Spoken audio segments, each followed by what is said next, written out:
залуучуудаа 5 жилийн өмнө миний хүргэж байна. Багштай хүний маань оюун дээр дэшээ явах бай бид нар хамтдаа ажиллана. Тэсэн тэр том гэрчийг бүрөөс хаягдаж байгаа. Энэ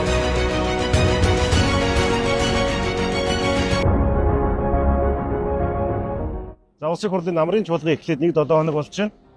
За энэ хугацаанд бас бид нар төсөв хийлдэж эхэллээ. За ингээд яг амралтын өдрүүдэд гол ажил бол бас энэ тойрогтой явж иргэдтэйгээ уулзах ажил байдаг. Тэгээд 20-ны одоо Бям гарагийн өглөө JSI Наматкийн залуучуудтай уулзлаа. Шинэ цагийн нүүдэлчин гэдэг сэдвээр бас бид нар ярилцлаа. Ер нь одоо хүн төрөлхтний хөгжил хаашаа явж байгаа, тэр дотроо монголчуудын хөгжил хаана байгаа, бидний өрсөлдөх чадвар, бидний хамгийн чухал анзаарах ёстой одоо зүйл юу юм бэ гэдэг талаас JSI байгууллагын залуучуудтай ярилцлаа. За ингээд дараагаар нь Төв аймгийн Эрдэнэ сум руу зорсон.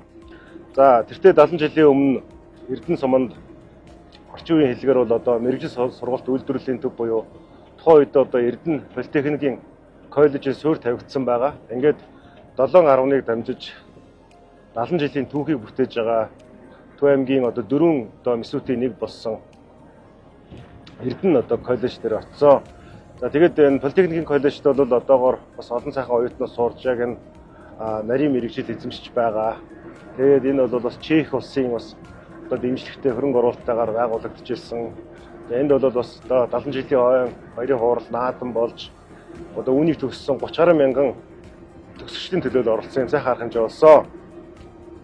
За ингээд Бям гарагийн дараагийн одоо 3 дахь арга хэмжээ бол тэгээд Төв аймгийн одоо Сэргэлэн суман дээр ирсэн.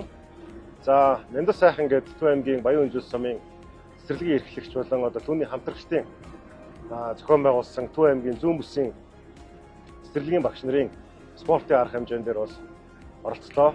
За тэгээд улсын хурлын гишүүн Цэвдэржийн Туван, улсын хурлын гишүүн Далаанбатбаяр, миний бие нар бас хамтдаа эдгээр арга хэмжээнүүд оролцлоо. За орон нь бол бид Сэлэнгэ аймгийн одоо 17 сум 6 тусганы төлөөлөл бас одоо Харсан намын дарга нартай уулзч бас бодлогын шийдвэр ярилцлаа.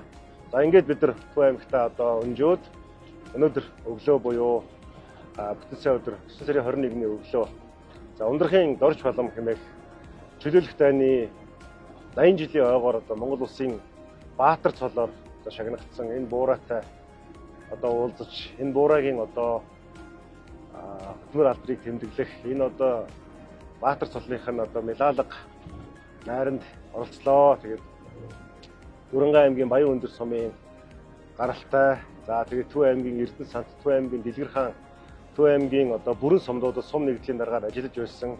Хой чөлөөлөх дайндаа бас одоо дайны үеэр бас хошууцол хүртлээ одоо төвшин ажиллаж эх орондоо өргөсөн тангараг ард түмнийхээ өмнө хүлээсэн үүргээ бол амжилттай биелүүлж ирсэн. Тэр хүний одоо дайны цагийн зүтгэлийг бас одоо үнэлж Монголын төр улсын Баатар цолоор шагналсан.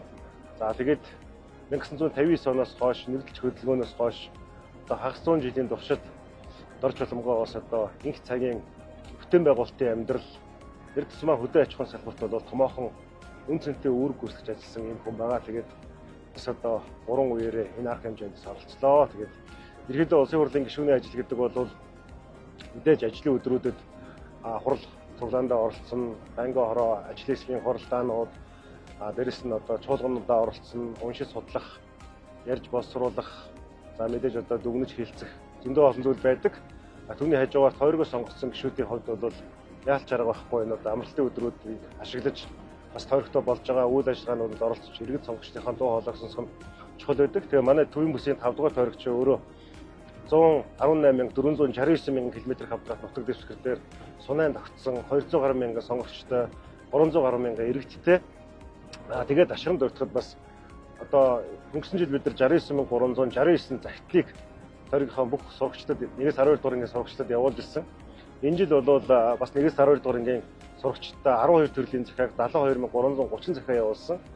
Тэгээд дүүнрийн маань зүгээс маш хариу ирж байгаа, бичгээр болон захим шуудангаар хариу ирж байгаа. Тэгээд завсар зайгаар нь бас дүүнэртээ бас захиа бичиж байгаа. Монгол бичгээр захиа бичээд явуулж байгаа. Түүнийг бас ингээд зам зуураа бас завсар зай олдоод бичээд ингээд хариуг нь өгөөд явж байгаа. За ингээд навчхандаа иймэрхүү байна.